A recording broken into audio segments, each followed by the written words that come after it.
കൂട്ടുകാരെ, ഞാൻ ഈ വീഡിയോയുമായിട്ട് വന്നിരിക്കുന്നത് എന്തിനാണെന്ന് ചോദിച്ചാൽ, ഞാൻ ഈ വീഡിയോ പോസ്റ്റ് ചെയ്യുന്നതിന് മുമ്പ് ഞാനൊരു വീഡിയോ പോസ്റ്റ് ചെയ്തായിരുന്നു. ആ വീഡിയോയിൽ എന്താ നിങ്ങൾക്ക് വേണ്ടി പറഞ്ഞു തരുന്നതെന്ന് ചോദിച്ചാൽ, അതിൻ്റെ അകത്ത് സെൻറ്റൻസ് ഞാൻ എഴുതിയിട്ടുണ്ട്, ഇംഗ്ലീഷിലാണ്. അത്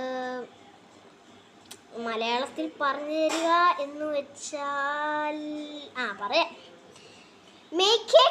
ഞാൻ ആ സെൻറ്റൻസ് അങ്ങ് പറയാം. Make A character with your last 4 ഇമോജസ്. നിങ്ങൾക്ക് ഇംഗ്ലീഷ് അറിയാവുന്നവർ മനസ്സിലാവുമല്ലോ. എന്നാലും നിങ്ങളിതൊന്ന് കണ്ടുതരും. എന്താണെന്ന് വെച്ചാൽ, make A character with your last 4 ഇമോജസ് എന്ന് വെച്ചാൽ, നിങ്ങൾക്ക് ഇഷ്ടപ്പെട്ട ഒരു കഥാപാത്രം ഉണ്ടല്ലോ, എല്ലാവർക്കും ഉണ്ട്. അത് കമൻറ്റ് ചെയ്യണം കേട്ടോ. ഇഷ്ടപ്പെട്ട ഒരു കഥാപാത്രം ഉണ്ടല്ലോ. കഥാപാത്രം എന്ന് വെച്ചാൽ കാർട്ടൂണിലൊക്കെ അഭിനയിക്കുന്ന ആൾ. ഞാനിപ്പോൾ പറയുന്നത് മോഹൻലാലൊന്നും പോലെയല്ല, അതുകൊണ്ടൊന്നുമല്ല.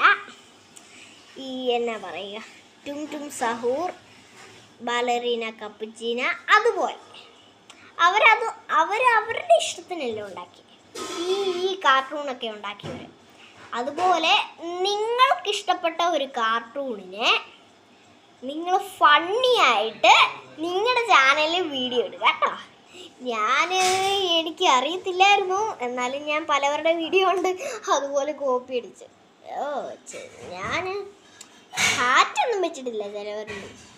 ഞാൻ ഇച്ചിരി വ്യത്യാസപ്പെടുത്തണ്ടേ, അതുകൊണ്ട് ഒരു ഹാറ്റൊക്കെ വെച്ച് ബാഗൊക്കെ അതിൻ്റെ കാര്യമല്ലോ ഗൈസ്.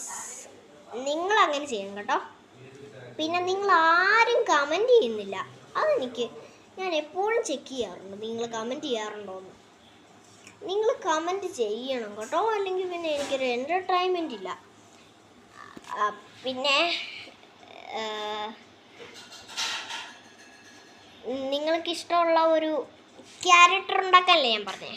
നിങ്ങൾക്ക് ക്യാരക്ടർ ഉണ്ടാക്കാൻ അറിയത്തുമില്ല, ചാനലും ഇല്ലാത്തവർ കമൻറ്റ് ചെയ്യണം. പേടിക്കൊന്നും വേണ്ട. അറിയത്തില്ലാത്തവർ കമൻറ്റ് ചെയ്യണം.